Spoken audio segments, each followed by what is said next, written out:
Good afternoon, everyone. Dr. Greg here. It is a pleasure to be here with you once again. I know we all have been through a whole lot, but one of the things we have to learn to do is to just give thanks for life. We have a very special gentleman in studio. This interview should have been done a long time ago. But as I was talking with him backstage, I am one of them who believe that everything happens for a reason, and the time could never be better. You see, we see a whole lot of things going on now. We see prices increase. We see gas price increase, the price of bread and corned beef, and well, corned beef if you can afford it. The price for chicken, everywhere you go, the price is going up. And the question we ask ourselves, how can we create wealth if we don't understand money, if we don't understand cause and effect? And I'm one of them who, I'm not a genius at it, and this is why I want to talk to the man who can make the connection to help us to get the most out of each dollar that we spend. One of my passion is to help athletes to manage their money better, because we find that a lot of young developing athletes too are making the decision to go for the money, and at the end of the day, when they retire, they have nothing to show. So we're going to cover everything today. But as usual, before we go into the interview itself, we have an introduction, and after the introduction, then I will bring Dr. Andre Haughton from backstage. I want to hear your feedback during this interview. Let's go.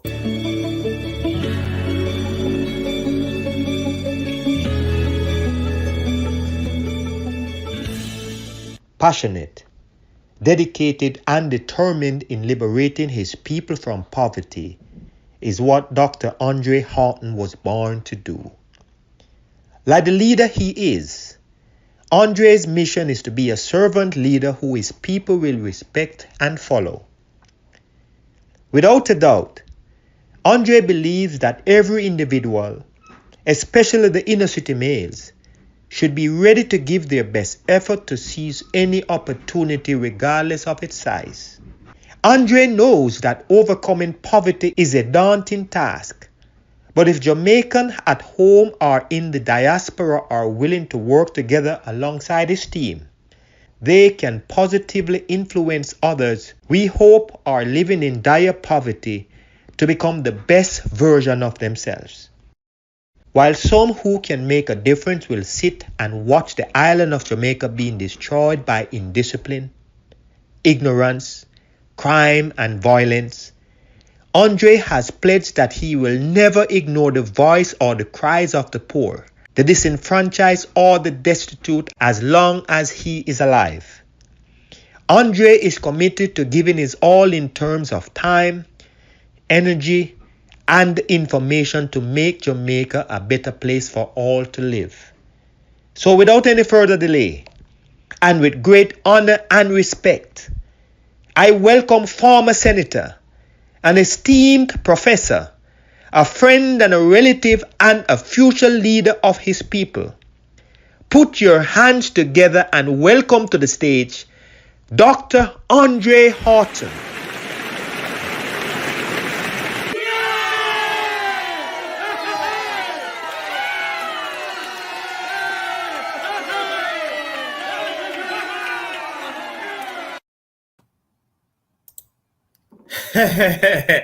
Dr. Haughton, how are you, sir? I'm okay, Dr. Greg. Blessings, blessings. I like the intro. The intro, very inspiring. Giving thanks, giving Yeah, thanks. very inspiring introduction, you know. This show. So how has things been with you? How has things been going since Things the are pandemic good, and everything? Things are good. I can't complain. I have life. I have health. I am doing what I love. You know, to be honest, when I see people like you, you inspire me to want to be the best of myself, because you're taking a position that a lot of people are not willing to take. You're making that sacrifice to speak up for your people, and we don't have people like that these days. Whoa. I think that nothing can happen overnight, and I think also that nothing can happen with one person. If that were the case, then only one person will live on each country. Now, because there are many people living within countries, communities, and families and homes, I think that we have to collectively come together and play our part in bringing Jamaica where it ought to be. And that is so true. And this is why when we work with the hope that people are being inspired, because it will take that collective effort to make the change that would make people in Jamaica feel comfortable once again. True, true, true, true, true, true. Before we go in the actual interview, Andre, this platform usually allow our guests to send a shout out to whomever they please, or they may promote a venture or a book or anything they like. So it is your opportunity. Is there anyone you would like to acknowledge, or is there Yeah, anything? I like to acknowledge my mother. Tomorrow is her birthday. Jasmine Beverly Somerville. I love you so much. You have been my rock and my shield. You know, so blessings and love, mommy, every time on your birthday. Tomorrow, your special day. You know, it's my Christmas. More blessings and love to you. Excellent, excellent. Well, Dr. Haughton, for all the people who are watching this live on this platform now, and also those who will watch this at a later date, can you tell us where in Jamaica were you born and did you grow up there? Yeah. I was born in Mount Salem, Montego Bay. Yes, and I also grew up in Mount Salem, Montego Bay. I was there until I was 17 years old when I left for the UWI. I mean, Mount Salem, as we know it, is a inner city community. And like any other inner city communities, you have different types of people living there, the good, the bad, and the ugly, you know. So it was really a challenge for us as young boys to navigate our way towards a positive path, because the positive path was never seen as the most rewarding path, you know. So we definitely had to make a concerted effort to be positive. And I think many young boys in Jamaica should also think about being positive, because look, cause the idea is that there are two main things that people make money from in Jamaica other than doing business. It's music or sports. And you know this, you know. A lot of young people, we aspire to be athletes, and many of us make it, some of us don't. But Jamaica is not an encouraging place. For example, when you run the 400-meter course and you run the heats, there are some people who drop out at the heat, don't it? Yes, definitely. They are top class athletes and need to be paid, but they didn't qualify for the second round. That means that they should give up. If they give up, then only the 8 top country who goes to the finals would be left in the 400-meter. So True. the idea is that you want people to be competitors, not necessarily 100% winners, because through competition, the winning will come. So the idea is that these young people are disenfranchised, because if they are not the Usain Bolt, the number one, or an Asafa Powell, the number two, then it appears as if there's no real space for them in terms of earning money. For us, athletics wasn't our number one love in the Western Hemisphere. Our number one love was really football. And then when you think about it, if you're not Ricardo Gardner or Ricardo Fuller at that time, then you're not in the top five or top 10 in order to get a decent contract. So the others are now demotivated, and that is because we don't establish professional leagues within the country, professional systems where young boys can feel and get appreciated, get compensated for their participation, rather than just if they are the number one winner, because everyone has to play their role, you know. And that is so true. You are from, say, St. James, and I'm sure, based on what is going on now, it was very competitive in your time. Mhm. How did you, well, I should ask a question. What was life like dealing with that level of competition among peers? And how did it influence you in terms of the long term, the road that you end up decided to take? Yeah, with my peers, the competition was always there, but I think it was important to build camaraderie and to build decency among ourselves. Like we thought that we could help each other achieve our goals rather than to compete against each other to achieve our goals, you know. So we sort of develop a support structure for each other, and that was important. And it didn't happen with all the boys around all the places. You had to make an effort to say, okay, we have CXC exams next week. Let's all go and study 5 hours after school today, 5 hours tomorrow. I mean, we have CXC next year. Let's link up on Saturday, 10 o'clock before the football game, 3 o'clock, so we can put in at least 4 hour work. Or, you know, you have to use clever strategies in order to be able to get what you need to graduate, because that is the key, you know.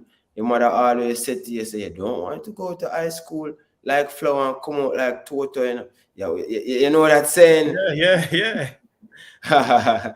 So it's like they keep putting that in your head, say, okay, make sure, because when you went to high school, there are a lot of children there from different backgrounds.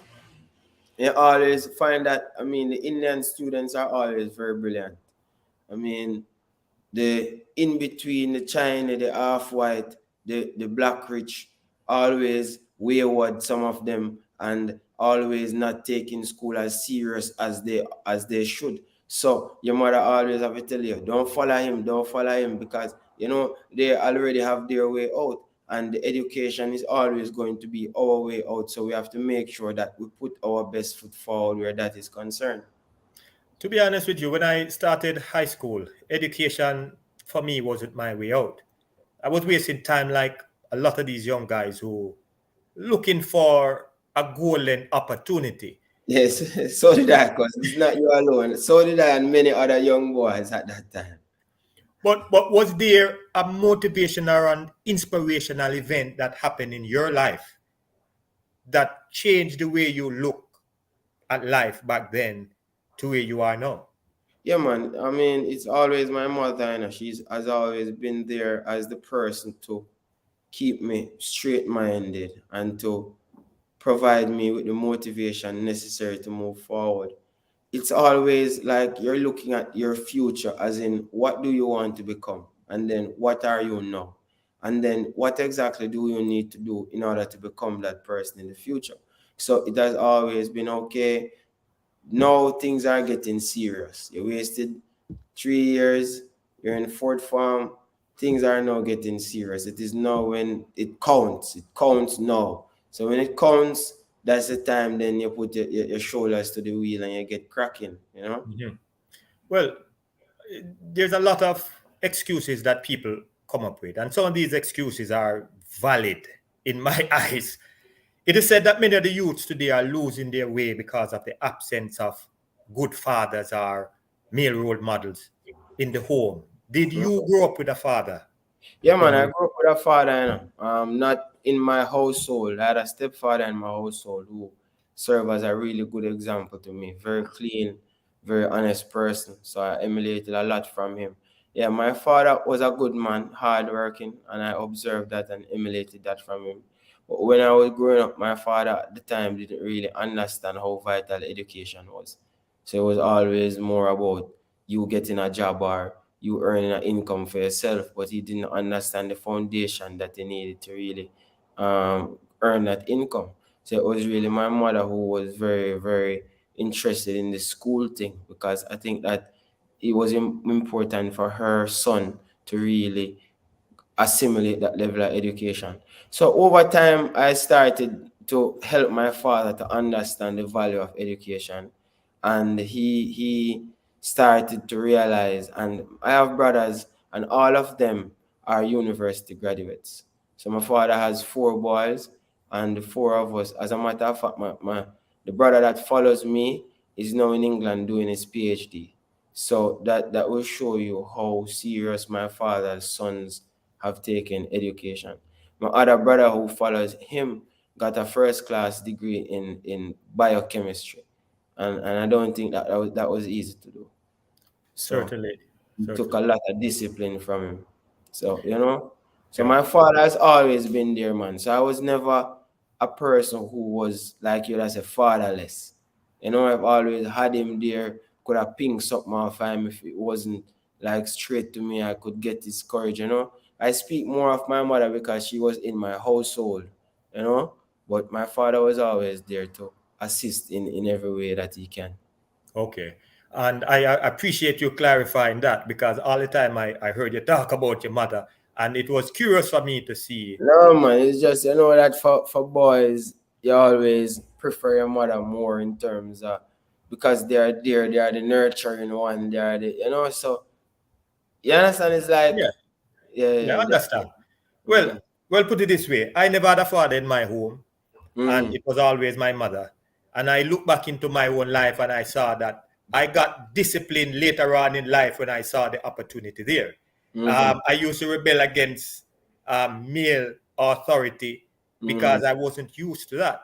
Until one day, I was wasting time under the plum tree, and a PE teacher by the name of Mr. Griffiths came, and he made a point. He said, "Look, in life, some people are born with it, some people inherit it, and some people have to work for it." And he mm-hmm. said, "Where did you find yourself?" And I started thinking about it. So it Yeah. was one of that moment that helped me to realize that, wow, I really have to work for mine. Is there any story you can tell us that help us to understand? Because something may have changed in your life Yeah, man. that helps you to think. I had teachers who as well who were very very much interested in my future. I had a teacher called Miss Trees and another one named Miss Henry, who were mentors to me. I mean, going into grade 10, I wasn't the top student. I was a balanced student. So you know, I get balanced grades. But when it was time for us to do the CXC exams preparation, then they were the ones who really sat me down and helped me to understand that, look, you have more potential than you are exerting. I don't know, maybe because of their history with me. And they said that this is the last chance and I should use this last chance very wisely. And that is exactly what I did. Excellent. And I hope some of these young people, as they watch this video, they will realize that it's not always the fast start that will get you to win the race. Sometimes it's the support team that you have. Andre, Mm-hmm. before I go deep into your mind, I want you to share with us your educational background, your profession, your expertise, and your profession passion, because I want those who are watching to get to know Yeah, you. I am what you call an economist. I'm a senior lecturer at the University of the West Indies. I have a PhD in economics from the University of Essex in the UK. I I've been doing a lot of research on macroeconomic issues, like for example, international finance, where I look at price movements, exchange rate movements, interest rate movements, and so on. A lot of my research is on balance of payment sustainability, and balance of payments is really the document that records the country's foreign currency transactions with the rest of the world. I mean, the amount of foreign currency coming in versus the amount of foreign currency going out of the country. And basically, what I do is to see how we can set up a sustainable way how we can balance our foreign currency receipts with our foreign currency expenditure. Look at our current account. How do we narrow the gap between imports and exports? Look at our capital account to see how it balances any shortfalls in the current account and the net international reserves.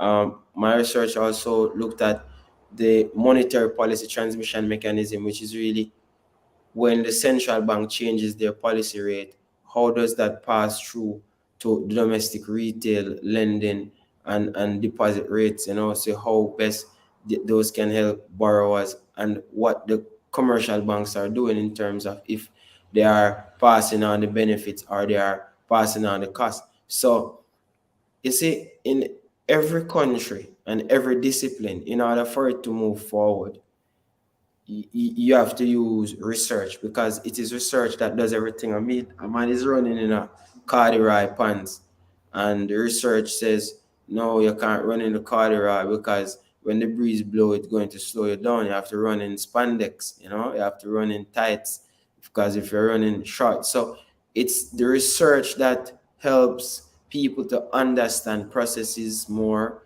and the research helps processes to improve. So it was important for me to find myself along a research channel, and economics was the most important part. I'm currently writing a book on productivity, labor productivity, myself and a co-author of mine. It's almost finished. And it dichotomizes Jamaica's economy and industries and look at how productive people have been and then make recommendations to say how we can improve this productivity. Because poverty alleviation is very important to me. And the only way we can do that is to think about creating wealth for a nation. You know, Adam Smith, one of the first economists, he wrote a book, Wealth of Nations, and the aim was not necessarily for the economy to grow or create jobs, which growth and creating jobs is important, but for them to create wealth. So the approach that you take when you're trying to create wealth is that now will have a larger trickle down effect on the general population than just trying to create jobs. You know, because creating wealth means that the country itself is richer, so the country can afford more. The country can build better roads. The country itself can build better schools. The country can build better hospitals and better accommodation. The country can build better infrastructure. So it's about wealth creation for the country, you know, because small countries like Jamaica, we have a very small budget. I mean, our budget is like 900 million, I think. Yeah, 900 million. And no, 900 million, 900 billion, 900 billion. And out of that, only 50 billion, 60 billion is capital expenditure. The remainder of it is like um, recurrent expenses and wages and salaries and so on. And think about 50 billion, it's not much in order to span infrastructural expansion for the entire country. If we were in a position to generate wealth, then we could have more money in order to spend. So that is very important to me. And that is one of the main reasons I wanted you on this program too, because I think that those individuals who aspire to get a piece of the pie, that they can hear what you have to say and they may improve the discipline that it takes. Now, some people believe that some people will never create wealth at all based on where they are. And I'm sure that you can spend some time on that later on. But for me, it is crystal clear that we as Jamaicans, we are swimming in the pool of ignorance and at times outright illiteracy when it comes to money management. Mm-hmm. I was watching you on the program and you declared in the interview that we Jamaicans have a lot of money, but we just don't know how to invest the money and make it work for us. From what you see going on in our society today, can you elaborate on that statement? And can you help us by giving us some context? Remember, Jamaica itself was Britain's most wealthy colony in the 1950s. A lot of people come here to generate wealth. And if you look at all these Indians, these Chinese, uh, who are recent immigrants, I'm not talking slave immigrants like us, they are all here because of economic activity. So when you think about a country and stages of development, the more underdeveloped a country is, the more room it has to grow. And the more room it has to grow, the more room it has for economic activity and the more room it has for profit. Now, in every country, there are different types of economy. You have the real economy, the underground economy, the black economy, and the illegal economy. People make money from different things. And the idea is that even the queen herself, they were pirates and buccaneers who went across different countries and stole their valuables. So the idea is that when they got those valuables, they used them to create a system, an economic system to one, protect it, and two, use it to generate more value. So the idea is that when you look around Jamaica, a lot of people who make money, they either one consume it in one particular way or the other, but a lot of it goes back to France as an example through the alcohol that we consume. A lot of it goes back to Italy through the clothes we wear. A lot of it goes back to China through a lot of the things. So not much of it is retained in the country itself. And that's because there's not much that we produce among ourselves that we like. You know what I mean? A man we eat dumpling, but I mean, what else do we produce? Ground provisions. What else do we produce? If you look around your household in Jamaica, I mean, the steel is from abroad, most of your furniture is from abroad, all your clothes is from abroad, 50%, 60% of the food is from abroad. So all of that money that we make, we tend to spend it with somebody else instead of spending it among ourselves for it to grow. If I talk about the Jews as an example, I think they rotate their money amongst themselves about 12 times before it gets into the American system. And it is the money multiplier that creates more money, because that is how it works. It's the locomotion, it's the blood of the economy. Wow, that's a lot of information. I hope that those who are listening can understand that we talk about it, but it seems like we don't seem to have the discipline to look at it and now decide to mimic what we see, what they do. With the advent of the rapidly growing technology, we as Jamaicans have neglected the practical side of development. All first world countries are packed with tradesmen and women, and as a matter of fact, they are the underbelly of the US middle class. I've always thought that we as Jamaicans, that we don't have enough master architect, master carpenters, master electricians, or even master masons. And it seems like every time we want something to be done, we call upon the foreigners because it seems like they are the best at it. You are a big advocate of growing the abilities of the people. I respect that fully. How and what can we do or say to influence collaboration between the politicians and the private sector to invest in us, the human resources, to be competent enough to help power Jamaica forward? When you mention that term master, cause it means that you're a super professional at what you do. Now, being a master and applying yourselves, it means that you're supposed to get master pay, master income. In Jamaica, average income is 5,000 US dollars per year, while in America, average income is 70,000 US dollars per year. So whenever we have our masters, the quickest thing that they do is leave, they migrate. Now, the idea is that in most major countries, like United States, Canada, there are a lot of Jamaicans there participating in these economies, and they're very good because they are being compensated more. So the idea is that domestically, we have to figure out how to increase the compensation that these people earn so that they can stay. Because if they don't get the compensation, when we train them, because we do train a lot of people per annum, we train a lot of nurses, we train a lot of teachers, a lot of engineers. Would in America, when I call the plumber from out of his bed, that's 100 US right there. In Jamaica, when a plumber comes for a job, the average job is about 3,000 Jamaican dollars. So you're looking at 5 times difference that he's making in a first world country.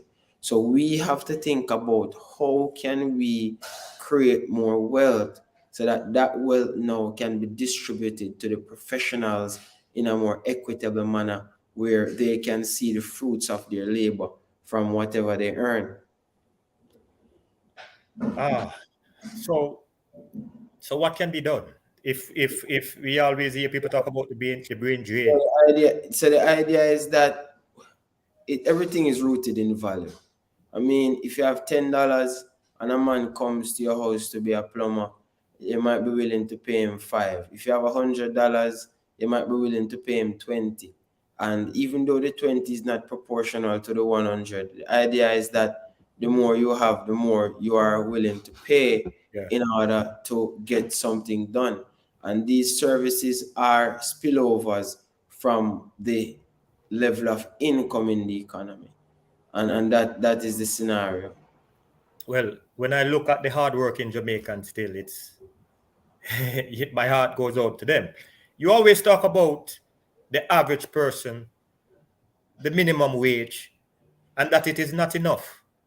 And when we talk about the minimum wage, I personally feel that it is disrespect when you have to pay the worker that figure. Here is my question, because I think about it in so many different ways and I can't seem to come up with the right answer. What advice would you offer to the struggling parents in regards to how to manage the little finances that they have?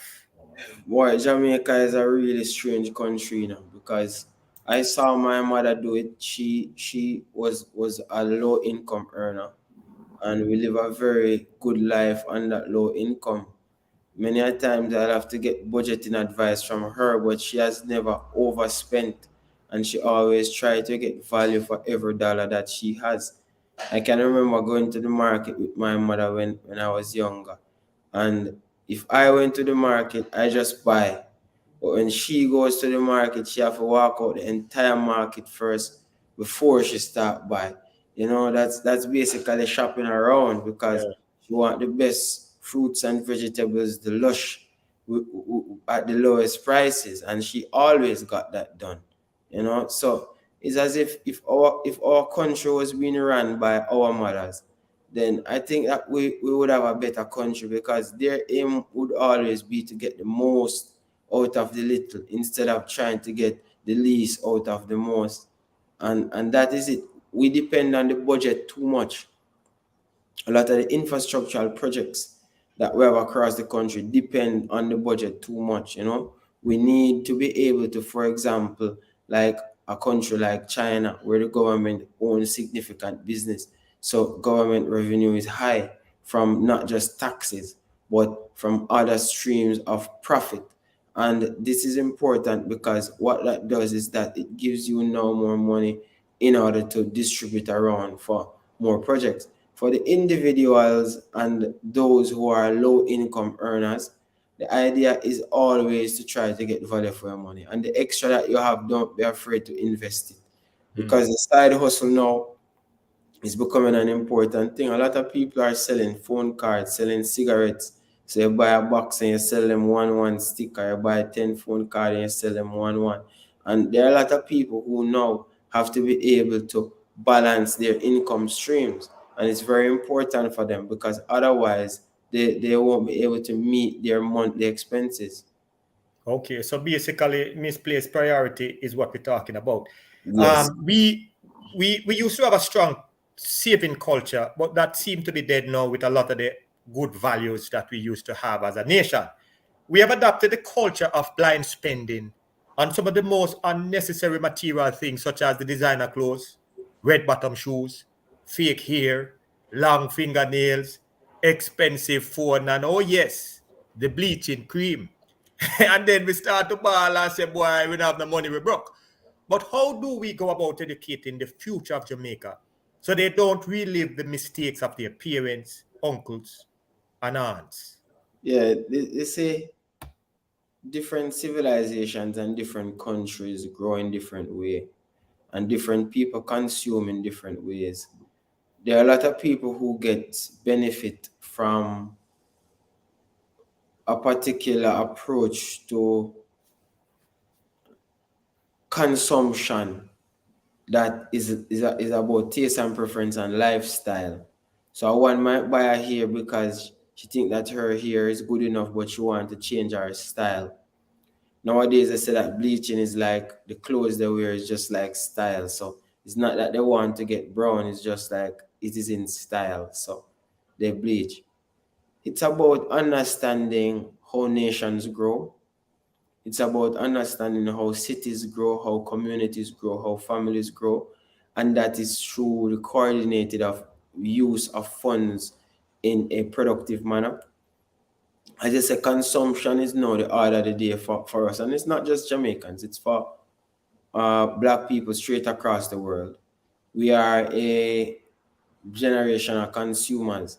And the idea is that, yes, you want to consume, but you still want to build a solid platform. And the solid platform has to be built, as I said before, with you rotating the money amongst yourselves. And the money rotating amongst yourselves, meaning that you are setting up cooperatives, setting up different groups that allow the money to be spent among yourselves.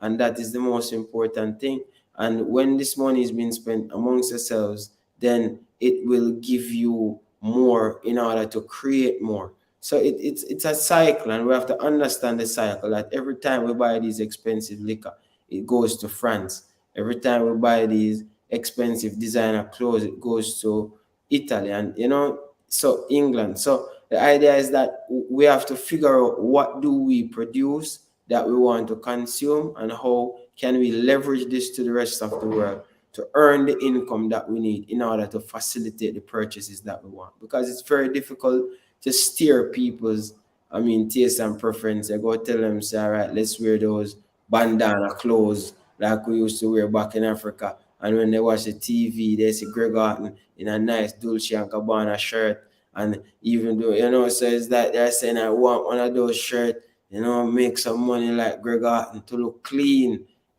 So people have always loved consuming, but the aim is to make sure you're earning more than what you need in order to consume. And that makes sense. And because right now, what the things that you're saying is ingrained in our culture, is going to take a brand new mindset to kind of reverse what's going on. Because some of the things that people have, they need to have these things in order to be or feel important. And it's hard to talk them out of it. As you said, if you're in a better position and you can afford it, they just want to have it in order to be. So I understand that. There are a lot of Jamaicans who are abroad who did well for themselves and for their families. And many of them would love to return to Jamaica and seriously invest in their homeland. I am one of them who would love that opportunity if I find that the environment would accommodate that.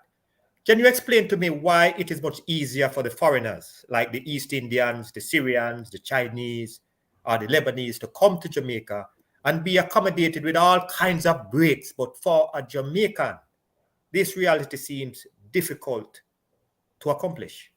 Yeah, you have to go back to the history of the country. The country is really a slavery country designed in such a way where the foreigners get a easier path than the natives.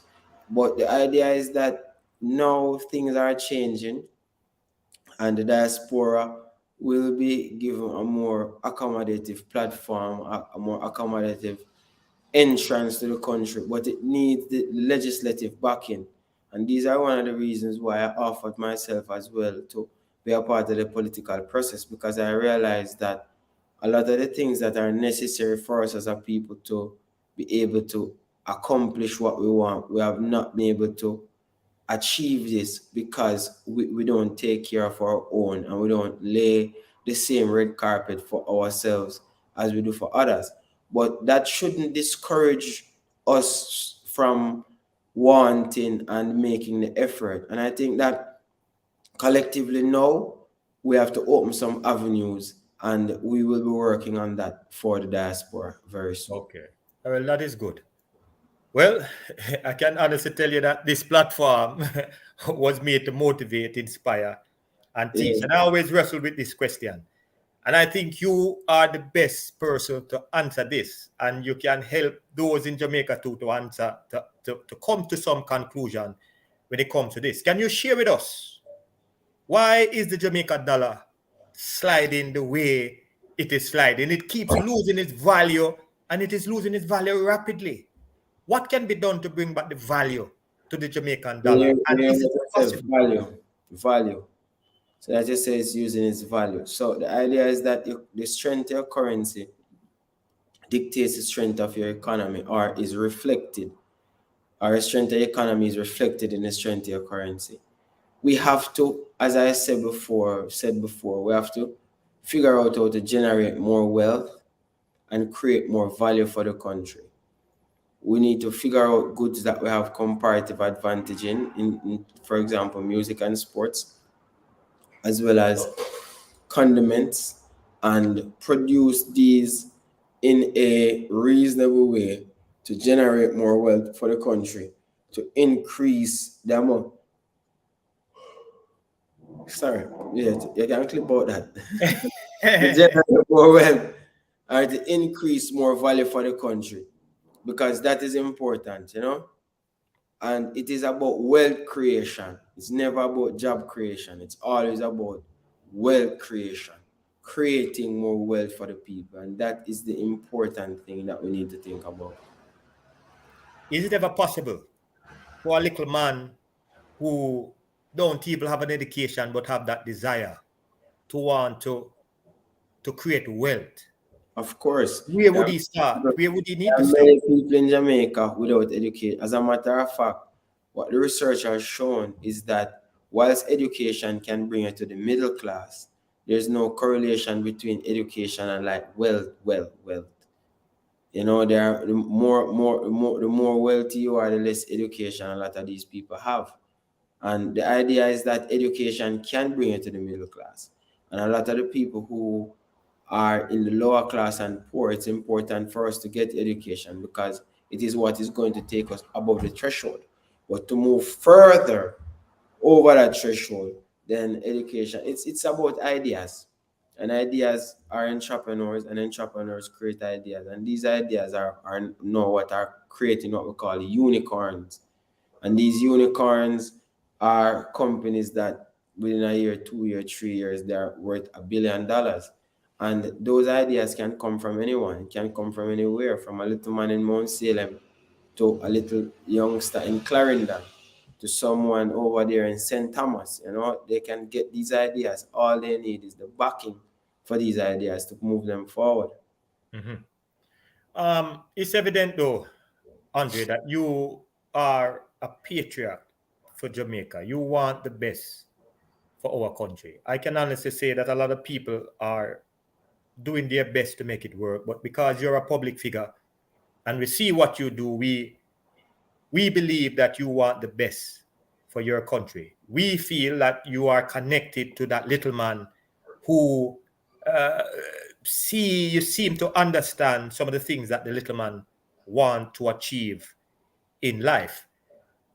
For the people who really don't know much about you, what drives you to continue to fight for your people when you could be like most people? Because selfishness is the key thing right now, where everybody's doing for themselves.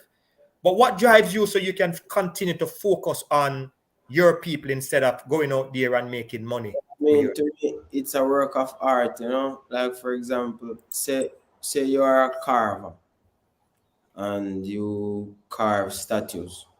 Then it's very easy for you to get any old board and carve something from it. But what if there is a piece of board that's very stubborn? You know, a carver has never been able to carve a beautiful picture on that piece of board before. So you see it as a challenge, you know. So it's just about what exactly is your challenge in life. I mean, is your challenge to, for example, to amass as much wealth for yourself as you can, because that's very easy. Many people have accomplished that challenge. So it's like you're a persons have already accomplished. I mean, a man says to himself, I have no legs, but I want to climb to the top of Mount Everest. People have climbed to the top of Mount Everest before, but they haven't done it without any legs. I mean, what's the purpose of climbing to the top of Mount Everest? Is to prove something to yourself that you can accomplish a goal set by you, or a goal that will give you some level of endurance within yourself, that you stood through it and you accomplished that. So it's sort of a similar thing. I mean, you're an economist and you're like a surgeon, you're a doctor for the economy. Now, you can stay in a country like America as a doctor and you get all the good tools you want and you contribute to the American economy, and it's there and it's established. But what about those people, those small economies now? Who is going to cater to them? Who is going to look at the idiosyncrasies that establish within them and then try to get them to be as healthy as they can? So somebody has to take up that challenge, and I thought that that challenge was mine. Hmm. You know, I saw you on a program recently, and they were talking about the same thing, the larger foreigners coming in and why the government seemed to want to accommodate the larger businesses, and they would ignore the smaller ones, the local guy who just need a little support in order to get to becoming the big guy. But what they were saying is that because the government is attracted to the shiny material, which is what they say, which is the money, they normally give many of these companies the big breaks. But the little man who has the desire, have the drive, and may have the skill, may never get the break. And he has to go through a whole lot of red tapes in order to get a little break, if he do get some break. But what advice would you give to that little man who keep on moving forward and just keep getting smacked down and just want to give up? Yeah, never stop trying. You can't stop trying. It's like where there's a will, there's always a way, and you have to find that way with your will. Systems are always against us. Coming out of slavery, I mean, we were shackled. We didn't have freedom of choice. We didn't have freedom of speech. We didn't have freedom of anything. And that sort of system kind of still exists today. So it's important for us to understand this, that this world was not necessarily built for us. We are strugglers in this world. So it's like our task and our purpose then is going to be different from a man who was born with everything and he don't have to struggle. Like, what is his purpose? So different people are given different purposes, and it is up to you now to realize that given your vantage point, this is how you were born. There's nothing you can do about it, because the slavery thing, it existed before you. And it's not like, because we would like to have control of our own destinies. We would like to have not been children of slaves. We would have liked to have had our original wealth and our original knowledge from Timbuktu, from Alexandria, our original self. But we have been disconnected. We have been cut off from who we really are. So what exactly is our purpose? Is our purpose now to fit exactly into the system and then to carry out the status quo? I mean, yes, because that is what we have come to see, but how exactly are you going to do this? At what cost? At what expense? Who exactly are you? What exactly do you want to achieve? These are questions that you have to ask yourself and then put yourself in the position. You have always used the term slavery economy. A lot of people really don't understand what it means, because a lot of people would say slavery is done away with. But can you explain the term and how the people of our country are victims of it, including the sports and entertainment industry? And what must be done to do away with that system? I mean, if you do the system, you have to talk to Emperor Selassie, who spoke about until the philosophy that hold one race superior and another inferior. But Jamaica itself has always been a top-down economy where people from the top make the decisions for everyone. It has never been an egalitarian economy where we try to create equity amongst ourselves and amongst individuals. The idea is that a lot of people benefit from the suppression of the lower class, and a lot of people, they find it enchanting to know that they have more than somebody else. So it's not as if you're saying, okay, they are less fortunate, let's try to help them. It's like, oh, they are less fortunate, I have more. See, I have more. And they're less fortunate, I have more. I have more, I have more. So that's what drives a lot of people to know, okay, that they have more. So it has never been to say, okay, assist. It's just like charity, which charity is a media thing, is an illusion. So it's never something real or something fulfilling. It's just like, okay, this is our charity. And Well, it's so like, one of my favorite songs was by Barry Salmon. And he said that putting up a resistance. Every time I lift my head above water and try to save that myself. it's a natural thing for black people, as I'm explaining to you. We have been through this so many times. For 400 years, we have been going through this. And a lot of people find themselves out. A lot of people think they find themselves out. But until, as Jay-Z would say, all of us are free, then none of us aren't really free. It's just like an illusion. We definitely need to be able to figure out what can allow the economy to balance itself out, because that is Understand. what we really want, balance. Understand. I'm gonna ask you this question because it just popped into my head. Because I see as a culture, you have a lot of men who have multiple women, and I find that it is hard for a man to build wealth when he's extending himself to multiple people, um, different baby mothers, different relationship outside of, and they never try to build one with a female where they can both um, create wealth together. What would your advice be on a young woman or a young man who is trying to create wealth, have some of the education or don't have the education but have the will? What would your advice be to them? Yeah, I mean, I see people married for 60 years and then they break up. I see people married for 2 years, then break up. People there for 5 years. The idea is that different people, their lives are different. So, yes, there are some men who never make an effort to, for example, create a particular stable household. But there are many men who try to make that effort, but they just don't get the break because of the particular hand they were tossed in the game.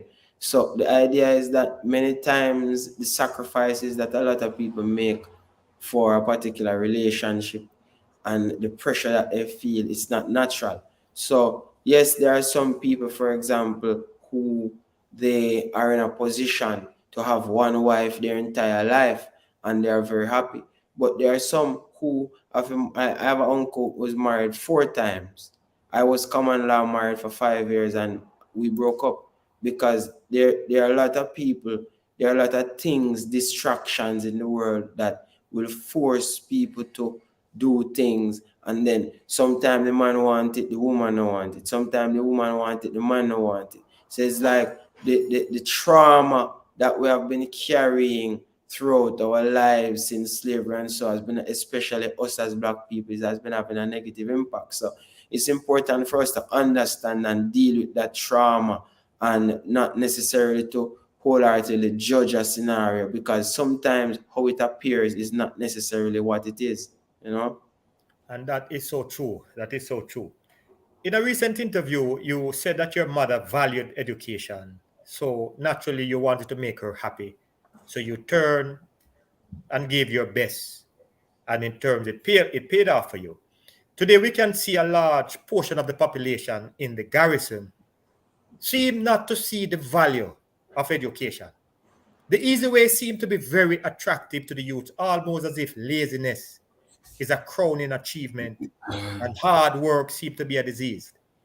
I have traveled around the island. I've been to different schools. I come up in opposition in terms of trying to get others to see the benefits. And I'm talking about the schoolers now, in the garrisons too, for them to see the benefits to education and uplifting themselves and helping their family out of the poverty. We find that a large part of the government budget seems to be on education. Is there any way we can reverse the mindset of our youth to start taking education more And seriously? then again, it's about value, you know, because if you see a man go to school and you hear saying do this or do that and he make a big money quick and fast, and then you see the person who go to school taking taxi or driving a Japanese or a Chinese looking vehicle, while the man who don't go to school is driving a European vehicle, living more comfortably than he would ever imagine, then what would you do? You would want to emulate the person who has more for less. And that has been the scenario. But the fact of the matter is that what's missing from that picture is the transition, because a lot of people they only see themselves as here and see as there, them not see the middle boundary, and education is what can take you to that middle boundary, to take you above the lower level of income. It can bring you to a part where you don't have a car, but yes, you can afford a car.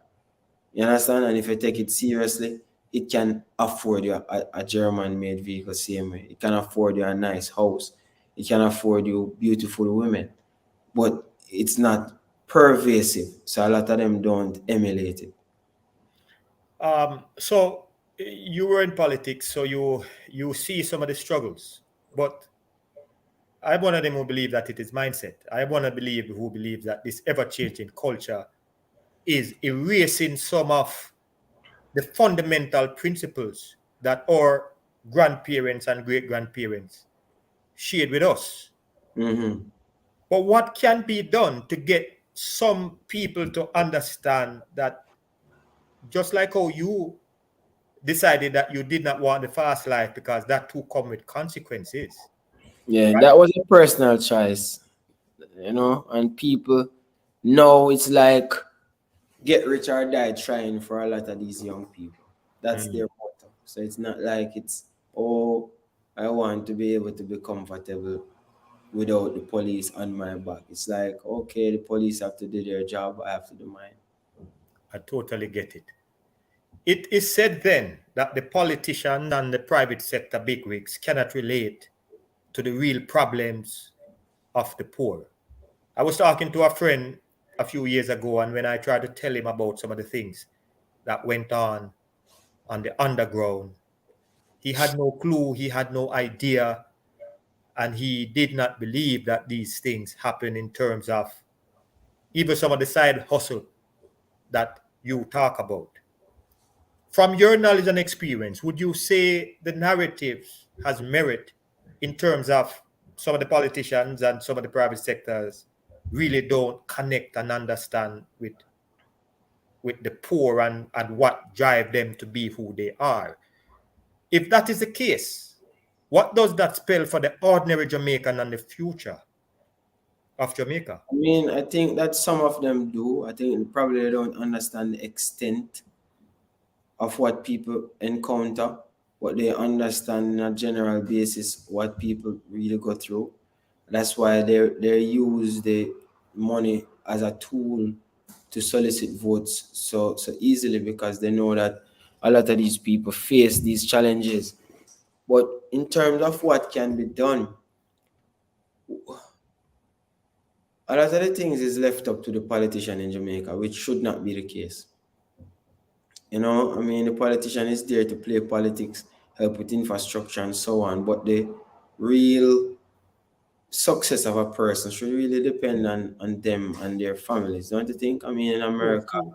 the success of a Simone Biles or the success of a Jay-Z or the success of a young lady in Oklahoma selling lemonade is not necessarily the role of the government. It's really how these people employ their trade. So the idea is that a lot of the things that, yes, the government know, that's why they use it to their advantage, but it is for us to get clever to realize this and then to take our own advantage, which is really to build our own faculties to be smarter. But a lot of people were trapped in the cycles. So a lot of these young people, as I said, they don't value education. So they see a dream and they just want to move from themselves to the dream without the process. So it's like, I want that house, I want that car without the process. So we end up missing the process, and by missing the process, we miss everything altogether. So we're born here and we're stuck here. You said it earlier that research is important. For a man like me who's been to school, the formal education, I understand the importance of research. So I can always look at a research data and I can break it down if I'm familiar with the field. A lot of times we find that those individuals who we are trying to reach, whether they are in the garrison or outside the garrison, that they are not interested in research. And I remember watching you on a program and you said, well, the question was asked, why don't the University of the West Indies share the research information more with the population? And it was said that the research information, the data is so complex that the average person may never ever understand what it is saying. So if he or she cannot understand it, then they cannot take the information and push it forward to better themselves. You also said that one of the reasons you write so much for the Observer because you're trying to simplify the information. So people, when they read it, they can fully understand what they need to do in order to make the change. Mm-hmm. How progressive would you say that method that you're taking in terms of getting people to understand the information, how advanced it is in terms of Yeah, the man, a research? lot of people have caught on, since I've been back. 2011, a lot of people now are business editors and business writers who have been assisting me, so I don't even have to write anymore. When Okay. I came back, it was just me, and I had to be writing in the cleaner every week. But since then, my students have caught on. They have started writing. Other people who have seen the style of writing start writing in similar style as well. The cleaner, the observer start hiring business editors now to write as simple as Haughton did. So my work there is basically practically complete. So you start it, and then other people have now been following. But the idea is that research and development has to be passed on to the general public. I mean, I can go and show you a cabbage that was grown on the university using what we call biopesticides. And these biopesticides, can I go and get the cabbage?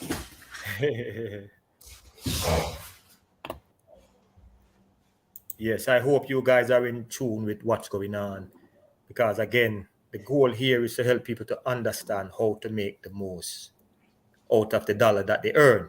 Yeah, this is the cabbage, cause Mm. see it's bigger than my head basically, is it? Yes. Yeah, and it was grown with biopesticides, no um hazardous pesticides to kill you. And I think that more for a farmer should catch on to this, because this now is creating a room for the research itself, because they get better crop yield and it is more healthy. So that's one example. Mm-hmm. The idea is that that's the role of the government now, to make that link between academia and the practical side of things. In America, when you go to Florida and you get those Florida oranges, every one of them orange. And that was a coincidence. It was by design through the genes that they put or whatever they put. You know, we not study that, so we might not get the terminology right. But all of them orange, so it's standardized. When you Mm-hmm. buy 6 tomatoes in a pack, each one of them weigh the same, Same. them weigh the same amount. You know, so it's like science is going into it, and that's the key. We have to be able to infuse science in whatever we are doing. And that is so true. And hopefully, with time, we can get more people to buy into that notion. I know this question is dear to your heart, because when it comes to poverty alleviation and economic development, Jamaicans should know where you stand. And if they don't know, I would love for you to enlighten them. Could you please explain what those terms mean in regard to Jamaica, and how do we go about attaining this reality? Yeah, the key is that we want people to be able to afford themselves a particular standard of living, and that's the important thing. And the idea is that the country needs social safety net systems to proper cater for these people, pensioners, because you know an economy and society based on how it treats its elderly and how it treats its young. So we have to be able to look at where we are and to put these systems in place for us to benefit. And a lot of it is not going to come from the regular pension systems that exist in larger countries, because smaller countries like Jamaica can't afford it. A lot of it is going to come from establishing social enterprises, bringing the diaspora into play, setting up different cooperative groups, and benevolence. And I was talking to a friend recently, and he was alluding to some of the things that you're saying. Because here in the US, we talk about retirement home, but we have a grand aunt or an uncle, and we just push them in a back room, and it's a normal behavior for us as a nation. So, in terms of the alleviating poverty, it is something that we really need to take keen attention to if we are going to to grow the country to the point where people now can see the fruit of their labor. What's your thought on that? Yeah, man, you're right. You're so right. And the idea is that we are more caught up in the extended family system. So coming out of slavery again, we have mothers living with daughters, living with granddaughters, and so on. That's the extended family system. And we've always used that extended family system as the buffer. So, the mother take care of the daughter until a certain age, the daughter take care of the mother, and then it continues in a cycle. And that's basically how it has been for us.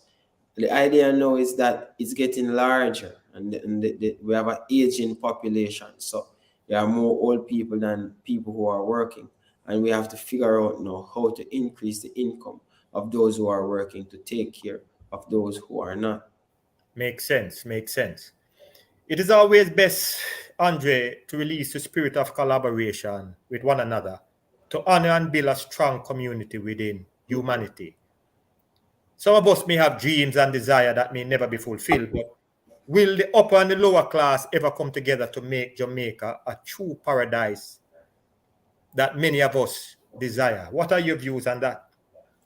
I mean, in everything you'll have thresholds and ratios. You have like, so you're saying like, will the lion and the zebra come together to make the jungle or the forest a harmonious place? I mean, it's a jungle. It has different predators, different preys.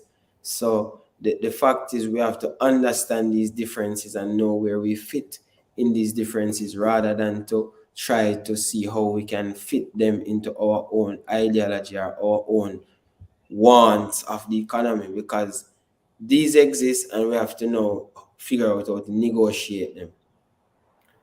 Makes sense. My perspective is slowly changing too, based on some of the things that you're saying.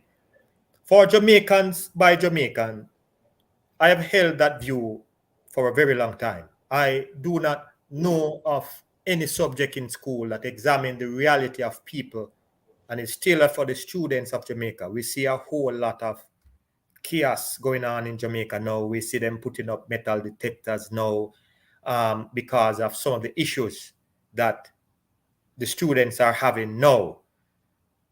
A subject that enlighten them, uplift them, and deter them from specific pitfall that we can live within our day to day. Something that I think would be perfect for what is going on now in the school system. What is your view on that in terms of what can be done to Yeah, help? a socialization process, reorienting of these young people minds, inculcating in them a genuine will and desire to uplift themselves. But as I said before, existing in a jungle, you have to survive. So a lot of these things that you see them doing are defense mechanisms that they have learned over their years in order to protect themselves. I don't think that many of these students really want to be in these positions with these weapons and do, but the system itself has created that environment, and they themselves want to be able to survive. And in order to survive, you have to take these precautionary measures. Now, it will have to be that we are looking at the high schools and trying to get these young people now to appreciate each other and to appreciate patriotism, nationalism, and being absolute Jamaicans. And if we can do that, and then they value us and are patriotic to us, then I think that we can improve gradually over time.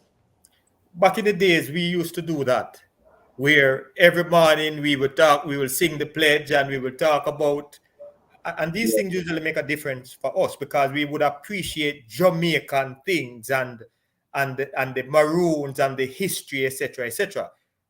I don't see a lot of that going on now. So if something is to be done in your mind, I know you may not specialize in that, but but you're on the ground, you go to the schools, you see some of the Yeah. issues. A level of camaraderie will have to be reestablished. The pledge, the significance of it, and so on. These things will have to be drilled and inculcated into our younger generation as to who they are and the purpose they serve as Jamaicans. And I think that when we start valuing ourselves more, then we realize that a lot of the things that we do are petty. And these petty things now will go out the door and we can live more fruitful lives. Makes sense. I have another question and I'll get you out of here because we have seen, and I understand where your mind is in terms of the jungle, and we have to be honest that a lion is not going to be hanging out with a gazelle because that's food for him. But we have seen for some time now that the Chinese have taken up physical residence in most African and African descent countries.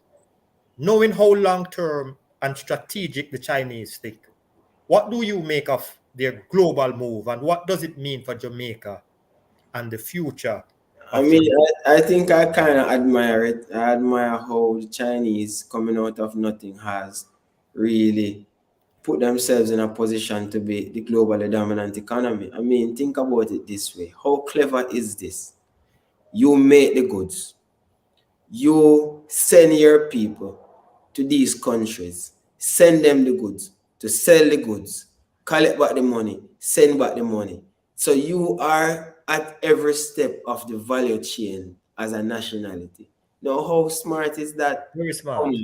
Not care how you feel about things and you say, oh, China, this, that. By creating that level of channels, distribution channels, production channels, making the sacrifices, buying out the wharfs. No, that's pure genius. That's pure genius. Where Jamaica is concerned now, I mean, we'll have to figure it out. We will have to figure it out, and it's not just for Jamaica to figure out, as you realize. It's the Chinese is not just 5 people or 10 people, or 1 billion of them. 1 billion. So you're looking at 2.9 million Jamaicans, 3 million Jamaicans. I mean, with little bit, we not enough. We need strength. We need to be the soul of Africa. We need Africans to realize. We need Black Americans to wake up. Everyone needs to figure out what is happening. So it's not just about Jamaica. If we talk about Jamaica, as I said, it's all the African countries, many Caribbean countries. They have been purchasing these ports and these docks and these, so. Dr. Haughton, I appreciate your time. You have been very clear on your position. My final question is, what does the future hold for Dr. Andre Haughton? I mean, I'll continue to do my work. I'll continue to improve and to learn more as time progresses. And then hopefully, who knows, maybe I will be able to contribute to that poverty alleviation that we really want to see and the building of a nation, moving Jamaica from its current level of underdevelopment to becoming a fully developed, high-income nation. Who knows? Well, I look forward to that. I look forward to the prosperity. I look forward to the togetherness once again, because it has been a dream of mine, and I look forward and hope that someday we as Jamaican can start to fulfill our duty and responsibility. Any final thought before you go? Yes, it's important for us to realize, especially as the diaspora, that the country has been through a lot and the people also have been through a lot. Many of us who have left here, we tend to judge what is taking place without remembering what we left behind and the reason why we left in the first place. So the aim is now for us to think about the resources that we have garnered and how best we can collaboratively come together to make these resources useful to assist the nation to create value and to develop wealth so that everyone can be more comfortable. And when we approach it this way, then we will have a better understanding and will to get it done. I truly appreciate your time. I really appreciate what you are doing, and I hope that I can have you on this program again. Yeah, man, definitely, cuz, and keep up the great work as usual. Yeah, These things man. are important for us to get out to the people and give them a broader understanding. So keep doing what you're doing and stay blessed. Yeah, man. And you too. What Yeah. good, my brother. All right, every time, cuz. Big up, big up.